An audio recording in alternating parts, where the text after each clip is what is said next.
그건 선체가 극한의 스트레스를 받을 때 나는 소리예요. 정말 불안하죠. 언제 파손될지 전혀 알 수 없으니까요. 100년이 넘는 세월 동안 우리는 타이타닉 이야기의 한 가지 버전만을 접해왔지만 그것은 불완전한 이야기였습니다. 2026년에 실시된 혁신적인 스캔 작업은 전 세계 전문가들을 경악하게 하는 진실을 밝혀냈습니다. 빙산 충돌로 인한 피해는 역사학자들이 주장했던 것과는 달랐던 것입니다. 손상 양상은 완전히 달랐습니다. 우리가 알고 있다고 생각했던 모든 것이 틀렸습니다. 왜 우리는 그렇게 오랫동안 속았을까요? 그 아래에는 또 무엇이 숨겨져 있을까요? 마침내 진실을 밝혀내고 타이타닉의 역사를 영원히 바꾼 획기적인 스캔 과정을 함께 살펴보세요. 역사적 배경: 침몰하지 않는 배. RMS 타이타니코는 20세기 초 해양공학과 산업적 야망의 정점을 상징했습니다. 아일랜드 벨파스트의 할랜드 앤 울프 조선소에서 건조된 이 배는 길이 약 882피트, 약 260m에 무게는 46,000톤이 넘었습니다. 타이타니코는 화이트 스타 라인이 발주한 올림픽급 여객선 3척 중 두 번째 배로 전례 없는 규모, 호화로움, 그리고 첨단 기술의 결합을 통해 대서양 횡단 여객 무역을 장악하려는 목표로 설계되었습니다. 타이타니코의 설계 사양에는 당시로서는 혁신적이었던 첨단 안전장치가 포함되어 있었습니다.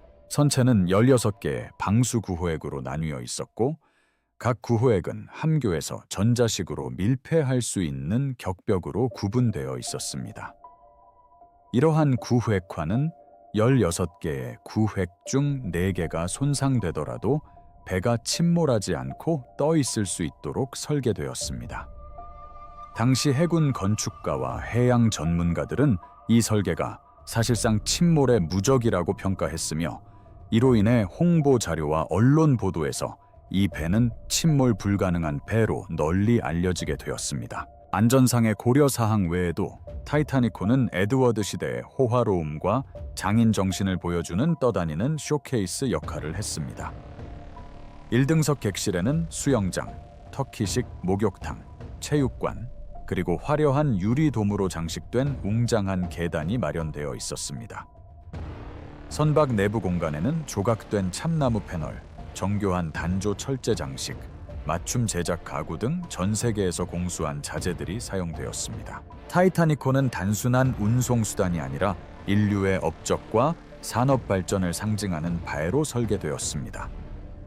1912년 4월 10일, 타이타니코는 약 2,200명의 승객과 승무원을 태우고 영국 사우샘프턴을 출발하여 뉴욕으로 향하는 첫 항해를 시작했습니다. 승객 명단에는 1등석에 탑승한 세계 최고 부유층 인사들, 미국에서 새로운 삶을 꿈꾸는 중산층 가족들 2등석, 그리고 새로운 삶을 희망하는 수백 명의 이민자들 3등석이 포함되어 있었습니다. 1912년 4월 14일 오후 11시 40분경 타이타니코의 막루에서 전방에 빙산이 발견되었습니다. 즉각적인 회피 기동에도 불구하고 타이타니코는 같은 시각, 선박 시간 기준에 우현으로 빙산에 충돌했습니다. 이 충돌 사고는 북대서양, 뉴펀들랜드 남쪽 약 400해리 지점에서 발생했습니다. 봄철에 빙산 출현이 잦은 해역에서 발생한 충돌은 대부분의 승객과 승무원에게 비교적 경미하게 느껴졌습니다. 많은 이들이 약간의 마찰음이나 긁히는 소리만 들었다고 보고했습니다. 선박 엔진은 멈췄지만 심각한 손상 징후는 즉시 나타나지 않았습니다. 하지만 수면 아래로는 해수가 선박 앞쪽 여러 구호액으로 빠르게 유입되고 있었습니다. 자정 무렵 첫 항해에 승선했던 선박 설계자 토머스 앤드류스와 장교들은 손상이 치명적이라는 것을 깨달았습니다. 앞쪽 구호액 6곳에 물이 차오르면서 선박의 설계 생존 한계를 넘어섰던 것입니다. 손상된 공간으로 물이 유입되면 필연적으로 선수 부분이 아래로 끌려가 방수 격벽 위로 물이 넘쳐 흘러 인접한 구호액으로 흘러 들어갈 것이 분명했습니다. 침몰은 수학적으로 확실해졌습니다. 오전 12시 15분경부터 조난 신호가 전송되기 시작했습니다. 무선 통신사들은 국제 조난 신호 SCQDI에 이어 새로운 신호인 SOS를 송신했습니다. 인근 선박들이 이러한 교신을 수신했지만 구조에 나설 수 있는 가장 가까운 선박인 RMS 카르파티아호는 약 58헬이 떨어져 있었고 현장에 도착하는데 몇 시간이 걸렸습니다. 구명정 부족으로 인해 대피 과정은 심각한 차질을 빚었습니다. 타이타닉회는 총 20척의 구명정만 있었고 수용 인원은 약 1,778명에 불과했습니다. 2,000명이 넘는 승객과 승무원을 태웠음에도 불구하고 이 배는 승객 수용 능력이 아닌 선박 톤수를 기준으로 하는 구식 영국 무역위원회 규정을 준수했습니다. 승무원 훈련 부족, 겉보기에 안정적인 배에서 내리기를 꺼리는 승객들, 그리고 부실한 대피 조직 등 여러 요인이 복합적으로 작용하여 많은 구명보트가 부분적으로만 채워진 채 진수되었습니다. 4월 15일 새벽 2시 20분경 타이타닉호의 선수 부분이 충분히 가라앉아 선미 부분이 수면 위로 떠올랐습니다. 구조적 충격으로 인해 배는 세 번째와 네 번째 굴뚝 사이에서 두 돈강이 났습니다. 선수 부분이 먼저 가라앉았고 몇 분 후 선미 부분도 가라앉았는데 선미는 잠시 수직으로 서 있다가 결국 심해로 완전히 가라앉았습니다. 구명보트에 자리를 확보하지 못한 승객과 승무원들은 약 화씨 28도 섭씨 약 -2도의 차가운 물에 빠져 급격한 저천증으로 15분에서 30분 만에 사망했습니다. 카르파티아호는 새벽 4시경에 도착하여 구명보트에 타고 있던 705명의 생존자를 구조했습니다. 최종 사망자 수는 1,500명을 넘어 타이타닉 참사는 역사상 가장 참혹한 평시 해상 재난 중 하나가 되었습니다. 이 비극은 즉각적인 국제 해상 안전 규정 개혁을 촉발했으며 여기에는 충분한 구명보트 확보, 여객선의 24시간 무선 감시 의무화, 북대서양 항로의 빙산 위치를 감시하는 국제 빙산 순찰대 창설 등이 포함되었습니다. 2022년 타이타닉 침몰선 탐사 임무는 심해, 탐사 콘텐츠 제작 전문, 런던 소재 다큐멘터리 제작사 아틀란틱 프로덕션과 수중 지도 제작 기술 분야에서 풍부한 경험을 보유한 해양 측량 및 지구 물리학 회사 마젤란 리미티드의 협력으로 진행되었습니다. 주요 목표는 선체 주요 부분과 그 사이를 분리하는 광범위한 잔해를 포함한 타이타닉 침몰 현장 전체의 최초 종합적인 실물 크기 3차원 디지털 모델을 제작하는 것이었습니다. 이전 타이타닉 침몰 탐사에서는 특정 부분의 사진과 비디오 영상을 촬영했지만 전체 현장을 균일한 정밀도로 기록하려는 시도는 없었습니다. 이번 탐사의 목표는 상세한 감식 분석이 가능할 만큼 정확한 완전한 디지털 트윈을 제작하는 동시에 추가적인 손상으로 인해 기록이 불가능해지기 전에 영구적인 기록을 보존하는 것이었습니다. 이렇게 만들어진 데이터 세트는 과학 연구와 대중교육 모두에 활용될 것이며 대다수의 연구자와 역사학자들이 물리적으로 접근할 수 없는 현장에 대한 전례 없는 접근성을 제공할 것입니다. 난파선 지점은 해수면 아래 약 12,500피트, 약 3,800m 깊이에 있으며 수압은 평방인치당 약 6,000파운드, 약 2,760kg에 달합니다. 이러한 극한 환경은 기존의 유인 잠수정으로는 장시간 임무 수행이 불가능하기 때문에 원격 조종 잠수정을 사용해야 합니다. 보호 장비 없이 이 깊이에서 인간이 생존하는 것은 불가능하며 아무리 견고한 압력 선체라 하더라도 상당한 공학적 난제에 직면하게 됩니다. 이번 탐사에서는 고해상도 카메라, 첨단 조명 시스템, 정밀 항법 장비를 갖춘 2대의 원격 조종 수중 로봇 ROV를 운용했습니다. 이 ROV들은 해상 지원선에 연결되어 강화 케이블을 통해 전력과 제어 신호를 수신하는 동시에 실시간 데이터와 이미지를 상부의 조작자에게 전송했습니다. ROV는 해상 제어실에서 조종되었으며 팀은 각 잠수 작업 동안 여러 개의 비디오 영상, 항법 표시, 장비 상태 표시기를 모니터링했습니다. 이번 탐사 기간 동안 팀은 난파선 현장에서 200시간 이상의 잠수 작업을 수행했습니다. 이는 배터리 수명, 기계적 제약 또는 재정적 고려 사항으로 인해 작업 시간이 제한되었던 이전 탐사에 비해 상당한 시간적 증가를 의미합니다. 작업 기간 연장을 통해 접근 가능한 모든 지역을 체계적으로 조사할 수 있었으며 이전에는 조사가 거의 이루어지지 않았던 난파선 부분까지 포함할 수 있었습니다. 즉, 캔 과정에서는 사진 측량이라는 기술을 활용했는데 이 기술은 여러 장의 2차원 사진을 겹쳐 3차원 모델을 구축하는 방식입니다. ROV, 원격 조종 수중 로봇은 미리 정해진 비행 경로와 격자 패턴을 따라 이동하며 여러 각도에서 이미지를 촬영하는 동안 지형 지물과의 거리와 각도를 일정하게 유지했습니다. 이러한 체계적인 접근 방식을 통해 연속적인 이미지 간의 충분한 중첩이 확보되어 후처리 과정에서 정확한 3차원 재구성이 가능해졌습니다.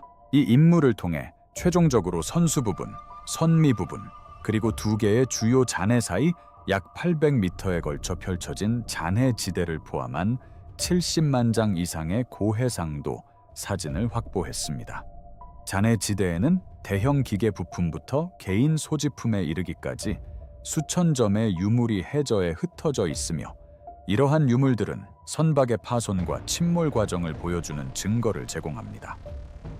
ROV의 뛰어난 기동성 덕분에 붕괴된 내부 공간, 잔해 지대의 먼 곳, 그리고 주요 선체 부분의 측면과 하부 구조 등 이전에는 탐사되지 않았거나 제대로 기록되지 않았던 지역까지 접근할 수 있었습니다. 차량들은 취약한 구조물 주변을 주행하며 접촉이나 물의 이동으로 인한 추가 피해를 방지하기 위해 안전거리를 유지했습니다. 수테라바이트에 달하는 원본 이미지 데이터는 정렬, 상관관계 분석 및 병합을 통해 하나의 3차원 모델로 만들기 위해 광범위한 연산 처리가 필요했습니다. 특수 소프트웨어는 연속 사진에서 겹치는 특징들을 분석하여 각 이미지에 대한 정확한 공간적 관계와 카메라 위치를 계산했습니다. 이 과정을 통해 촬영된 모든 표면의 3차원 형상이 밀리미터 단위의 정확도로 재구성되었습니다.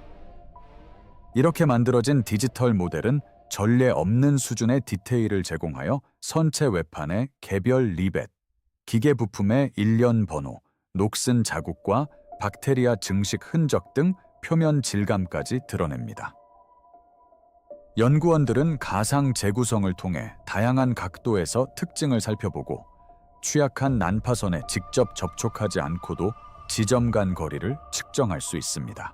이 모델은 조명 조건에 구애받지 않고 존재하기 때문에 인공 조명이 제한적이고 수중에 부유하는 퇴적물이 많아 실제 잠수에서는 볼 수 없는 세부 사항들을 검사할 수 있습니다. 이 포괄적인 디지털 아카이브는 급속한 부식으로 인해 식별 가능한 구조물이 알아볼 수 없는 잔해로 변하기 전에 타이타닉호의 현재 상태를 기록할 수 있는 마지막 기회가 될지도 모릅니다. 역사를 바꾼 주요 발견들, 3차원 스캔 데이터 분석 결과 실제 손상 양상과 널리 받아들여지고 있는 역사적 설명 사이에 근본적인 차이가 드러났습니다. 100년이 넘는 세월 동안 대중은 빙산 충돌로 인해 선체 우현 상당 부분에 걸쳐 거대한 연속적인 균열이 발생했다고 이해해왔습니다. 이러한 묘사는 교과서, 다큐멘터리, 박물관 전시 등에 등장하여 재난 발생 기전에 대한 대중의 인식을 형성해왔습니다. 스캔 결과 그러한 열상은 존재하지 않았던 것으로 나타났습니다. 대신 빙산 충돌로 인해 선수에서 선체 후방으로 이어지는 우현을 따라 여러 개의 개별적인 구멍이 생겼습니다. 각 구멍은 일반 편지지 크기 정도였으며 구멍 사이에는 손상되지 않은 선체 외판이 있었습니다. 이러한 파손 부위의 총 면적은 이전에 추정했던 것보다 훨씬 작았지만 그 분포 양상은 단일 대형 파열보다 훨씬 더 파괴적인 것으로 드러났습니다. 핵심 요인은 손상 면적의 총합이 아니라 여러 구호액에 걸쳐 발생한 손상 부위의 위치였습니다. 파손은 선박 앞쪽 부분에 연속된 6개의 방수 구호액에 걸쳐 발생했습니다. 이러한 특정한 침수 분포는 최대 4개의 구획이 침수되더라도 그 안에 물이 차는 것을 막도록 설계된 구획화 시스템의 보호 기능을 무력화시켰습니다. 타이타니코의 선체는 횡격벽으로 분리된 16개의 방수 구획으로 이루어져 있었고 각 구호에게는 원격으로 작동되는 문이 설치되어 있었습니다. 공학적 계산에 따르면 4개의 구획이 완전히 침수되더라도 배는 떠 있을 수 있었습니다. 이 설계 사양은 선박의 불침몰성에 대한 주장의 근거가 되었으며 당시로서는 첨단 안전 공학 기술을 보여주었습니다. 그러나 격벽은 상부 갑판보다 훨씬 낮은 높이까지만 설치되어 사실상 밀폐되지 않은 높은 컨테이너와 같은 구조를 이루었습니다. 이러한 설계 결정은 일반적인 조선 공학 관행을 반영한 것으로 대부분의 손상 시나리오에서 구획화 효과를 유지하면서도 접근 및 운용을 용이하게 하기 위한 것이었습니다. 빙산 충돌로 인해 앞쪽 6개 구획이 순차적으로 손상되었습니다. 초당 수톤이 넘는 속도로 물이 이 공간으로 유입되면서 선수 부분이 점점 더 물속으로 가라앉기 시작했습니다. 앞쪽 구호액의 고인 물의 무게로 인해 선체의 경사각이 점차 커졌습니다. 가장 앞쪽 구획의 수위가 격벽 높이에 도달하자 마치 연결된 용기들이 액체로 넘쳐 흐르듯 해수가 그대로 뒤쪽 구호액으로 쏟아져 내렸습니다. 이러한 연쇄적인 침수 효과는 돌이킬 수 없는 침수 과정을 초래했습니다. 수학적 분석에 따르면 6개의 구호액이 파손된 후에는 이후의 조치와 관계없이 선박의 운명이 결정되었습니다. 선수 부분의 하향 각도가 점점 커지면서 물이 여러 구호액으로 빠르게 유입되었고 이는 결국 선수 부분 전체가 침수되고 최종적으로 침몰하는 악순환을 초래했습니다. 가장 중요한 발견 중 하나는 생존자들의 증언을 뒷받침하는 선박 전기 시스템 관련 물리적 증거였습니다.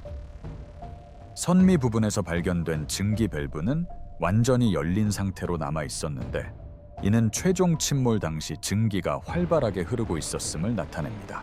이러한 밸브 열림 상태는 의도적인 인위적 조작에 의해서만 가능했을 것입니다. 선박이 파손되고 침몰하는 극한 상황에서 밸브가 자연적으로 열린 상태로 유지될 리가 없기 때문입니다. 밸브가 열려 있었다는 사실은 선미가 침몰하기 직전까지 증기압이 발전기에 지속적으로 공급되었음을 보여줍니다.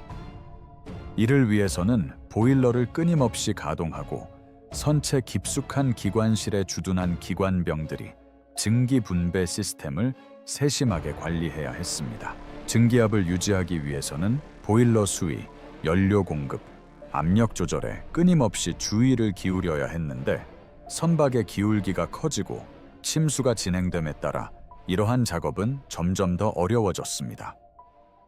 이러한 노력으로 유지된 전력은 침몰 과정 대부분 동안 선박의 조명 시스템을 가동 상태로 유지시켜 주었습니다. 이 조명은 승객과 승무원이 완전한 어둠 속에 잠겨 있었을 복도, 계단, 갑판 공간을 이동할 수 있도록 해주어 대피 작업에 매우 중요했습니다. 이전의 생존자들의 지속적인 조명 증언에 대한 회의적인 시각은 충돌 후 전기 시스템이 빠르게 고장날 것이라는 가정에서 비롯되었습니다. 그러나 이제 물리적 증거는 이러한 증언을 입증하고 기관실 승무원들이 수면 아래 공간이 완전히 침수되어 탈출이 불가능하다는 것을 알면서도 그곳에 남아 작업을 계속했다는 사실을 확인시켜줍니다. 놀라울 정도로 잘 보존된 특징들, 스캔 데이터 분석 결과 100년이 넘는 세월 동안 극한의 심해 환경에 노출되었음에도 불구하고 구조적으로 온전하게 보존된 수많은 기계 부품과 선박 시스템이 확인되었습니다. 특히 환풍기 팬 장치는 원래 장착 위치에 그대로 남아 있었고 프레임과 하우징은 설계 당시의 형태를 그대로 유지하고 있었습니다. 부식성이 강한 해수 환경과 심해의 엄청난 수압을 고려할 때 기계 부품의 부식이 가속화될 것으로 예상되는 상황에서 이러한 수준의 보존 상태는 매우 놀라운 것입니다. 구명정 갑판에 위치한 구명정 윈치 메커니즘은 놀라울 정도로 구조적 완전성을 유지하고 있었습니다. 기어 시스템, 작동 암, 장착 하드웨어는 기계 설계에 대한 상세한 조사가 가능할 정도로 충분히 온전한 상태로 남아 있었습니다. 이 장비는 대피 과정에서 작동했던 구명정 전개 시스템의 일부였기 때문에 재난 대응의 기술적 측면을 이해하는 데 있어 그 보존은 특히 중요합니다. 윈치의 상태를 통해 연구원들은 20세기 초 해상 안전 장비의 기계적 이점과 작동 특성을 분석할 수 있었습니다. 무선실 채광창 구조물은 심하게 부식되었지만 원래의 골조가 충분히 남아있어 스캔 데이터에서 명확하게 식별할 수 있었습니다. 이 건축적 특징의 윤곽은 침몰 당시 조난 신호가 전송되었던 마르코니 무선실의 위치를 찾는데 공간적 기준점을 제공합니다. 이제 이 구조적 기준점을 통해 선박 배치도 내에서 무선 통신사의 위치를 확인할 수 있어 비상시 통신 작전 이해도를 높일 수 있습니다. 갑판 표면을 조사한 결과 건조에 사용된 재료에 따라 보존 상태가 다르게 나타났습니다. 갑판 가장자리를 따라 사용된 티크 목재는 스캔 데이터에서 여전히 확인할 수 있었는데 이는 장기간 침수 후에도 이 열대 경목의 내구성을 입증하는 것입니다. 티크에는 천연 오일이 함유되어 있어 부패와 해양 생물의 공격에 대한 저항력을 제공하며 다른 유기물이 사라진 후에도 티크가 살아남을 수 있었던 이유를 설명해 줍니다. 소나무로 만들어진 주요 갑판 판자는 완전히 부식되어 원래 판자를 고정했던 금속 구조물만 남아 있습니다. 줄지어 박힌 리벳은 갑판 판자가 있던 자리를 표시하며 갑판의 원래 구조를 보여주는 뼈대 같은 윤곽을 만들어냅니다. 이러한 보존 양상은 스캔 데이터를 통해 체결 부품의 간격과 배열을 정확하게 측정할 수 있으므로 건축 기술에 대한 귀중한 정보를 제공합니다. 남아있는 티크 목자의 가장자리와 사라진 소나무 판자의 대비는 재료 선택이 심해 환경에서 장기 보존에 어떻게 영향을 미치는지 보여줍니다. 선박의 조타실에는 역사적으로 가장 중요한 발견 중 하나인 텔레모터 장치가 원래 위치에 그대로 보존되어 있었습니다. 이 유압 장치는 선박의 조타륜과 조타 장치를 연결하는 역할을 했으며 조타수의 명령을 방향타 제어 시스템으로 전달했습니다. 조종 위치에 텔레모터가 설치되어 있다는 사실은 선원들이 빙산 충돌을 피하려고 시도했고 이후 비상 상황에서 결정을 내렸던 정확한 위치를 나타냅니다. 이 장비가 보존됨으로써 조타 시스템의 설계 및 작동 특성에 대한 기술적 분석이 가능해졌습니다. 텔레모터의 상태와 위치는 재난 발생 당시 결정적인 순간에 선박의 지휘 통제 능력이 어떠했는지에 대한 물리적 증거를 제공합니다. 이 단일 부품은 해양 역사상 가장 많이 분석된 순간 중 하나인 빙산 발견 및 충돌 당시의 의사결정 과정과 직접적으로 연결됩니다. 함교 앞쪽에는 장교실의 구조 골조가 그대로 남아있으며 벽, 바닥, 내부 가구는 소실되었지만 수직 부재는 설계 당시의 위치를 유지하고 있습니다. 이 프레임들은 공간적 경계와 방위 구조를 정의하여 선박 앞쪽 객실 배치도를 재구성할 수 있게 해줍니다. 한때 1등석 대형 계단을 장식했던 무너진 돔 구조물은 이 배의 가장 상징적인 건축적 특징 중 하나입니다.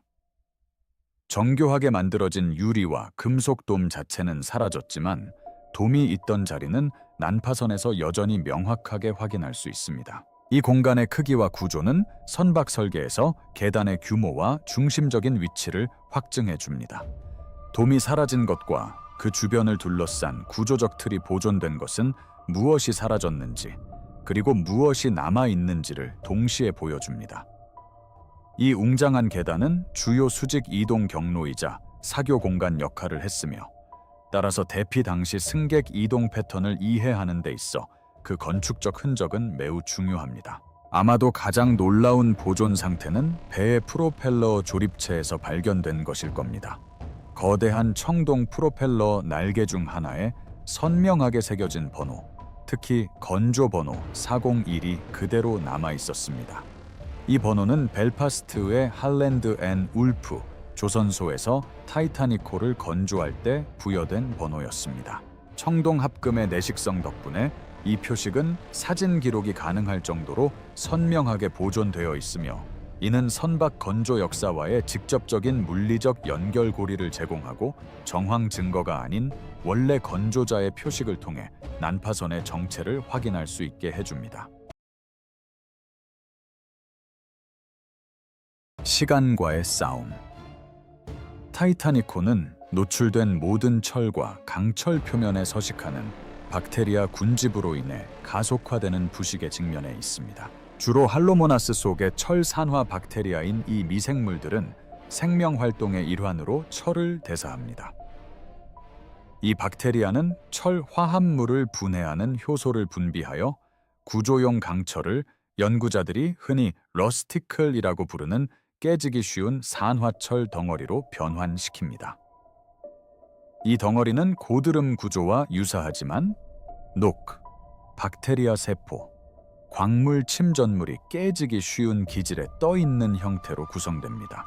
난파선 현장 전역에 걸쳐 녹이 가속화되는 속도로 형성되고 있습니다.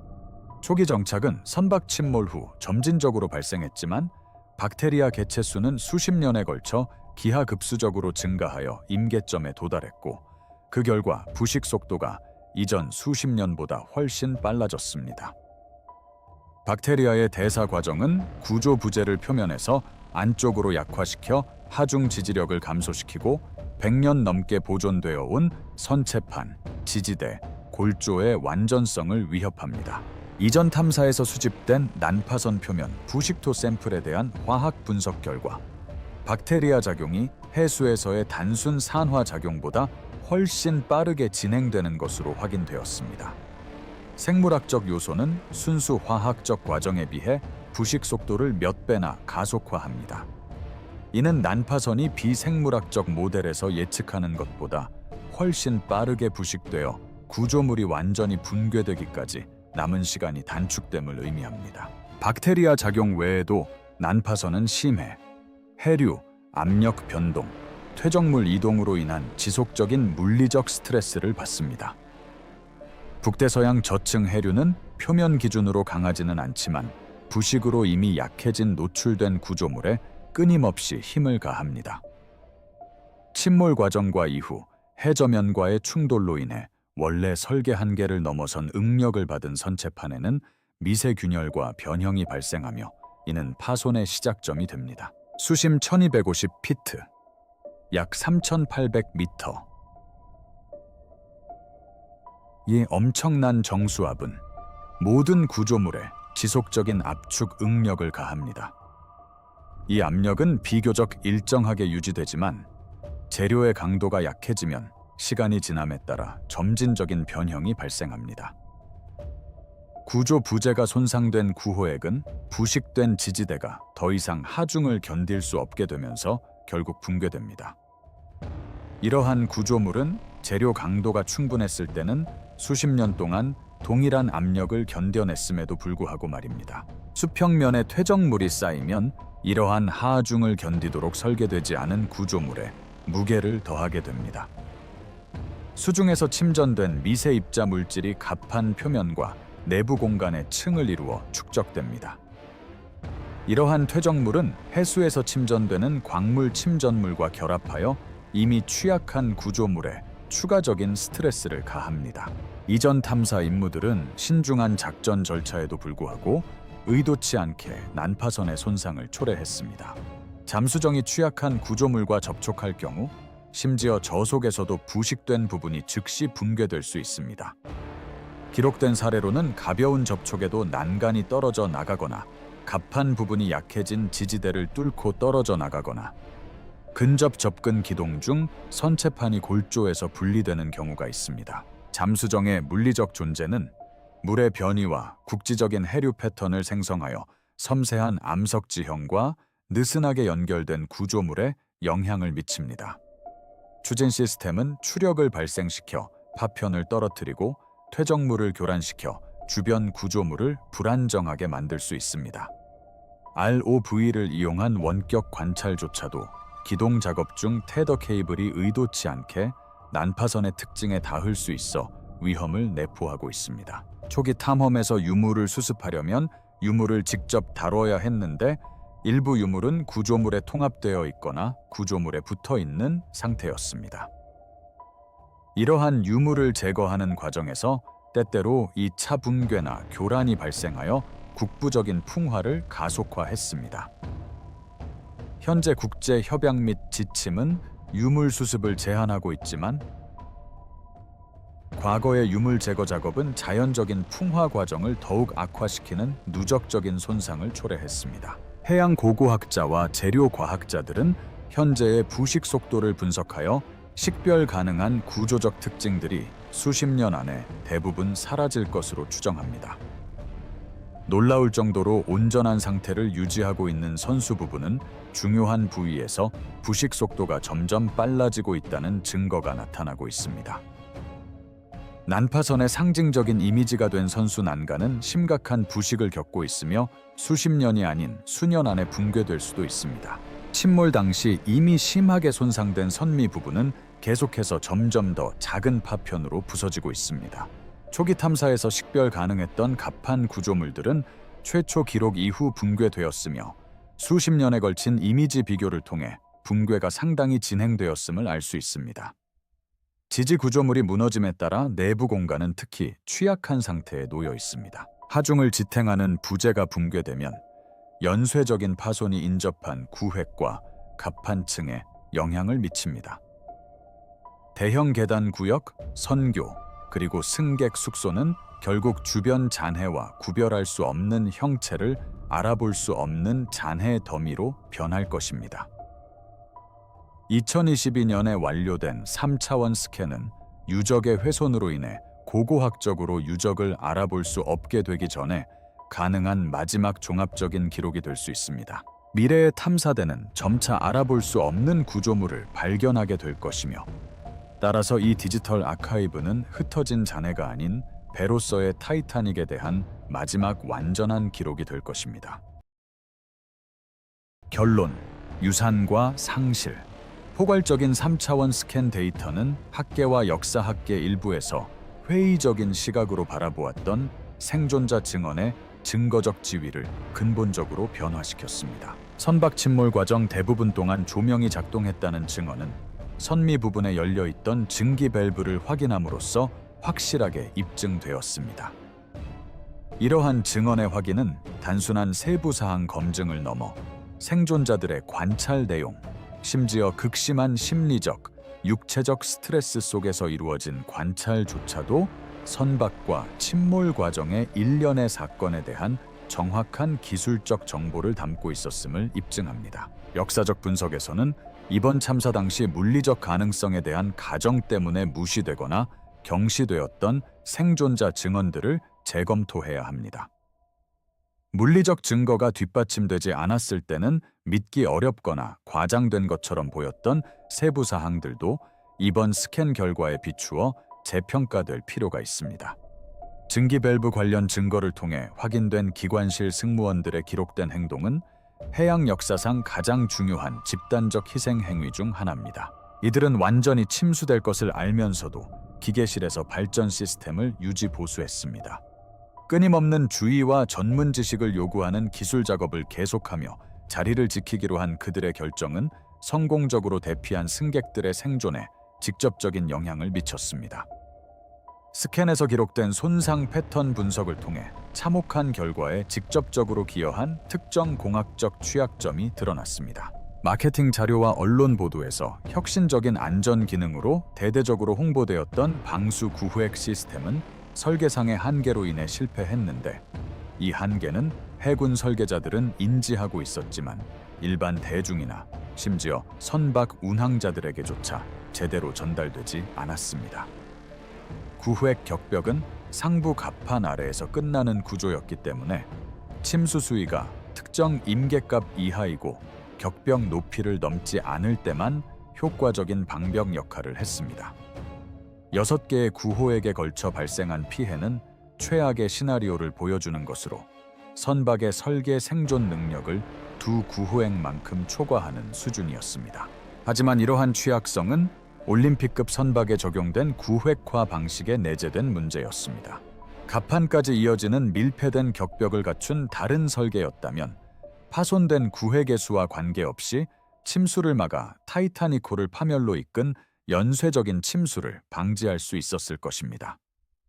실제 선체 파손이 작고 분산된 형태로 나타났다는 점은 일반적인 통념, 즉 파괴적인 구조적 손상이라는 이미지와 상반되며 전략적으로 위치한 비교적 작은 구멍들이 하나의 큰 파손보다 훨씬 더 파괴적인 결과를 초래했음을 보여줍니다. 연속된 열상은 위치에 따라 더 적은 구호에게 국한될 수 있으며 이는 구조선이 도착할 때까지 배가 떠 있을 수 있도록 해줄 가능성을 열어줍니다.